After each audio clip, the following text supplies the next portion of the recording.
Welcome to Chillin' 101. We hope this video helps. In this video, I will explain how to use a PS4 controller on Oculus Quest 2. First, make sure your PlayStation 4 controller has enough battery life for uninterrupted gameplay. Next, power on your Oculus Quest 2 headset and verify that its software is completely up to date. This ensures optimal compatibility.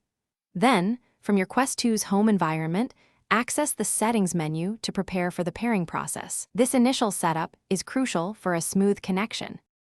Now let's pair your controller. Within the Quest 2 settings, locate and select the Bluetooth option. On your PlayStation 4 controller, simultaneously press and hold both the PlayStation button and the Share button. Keep holding them until the light bar on the controller begins to flash rapidly, indicating it's in pairing mode. Your Quest 2 should then display the controller in the list of available devices. Select it and confirm the pairing when prompted. After pairing, it's time to test. Navigate through the Quest 2's menus or launch a compatible game to verify the controller's responsiveness. If you encounter any connection issues, a simple restart of both your Quest 2 headset and the PlayStation 4 controller often resolves them. Also, check for other active Bluetooth devices that might be causing interference.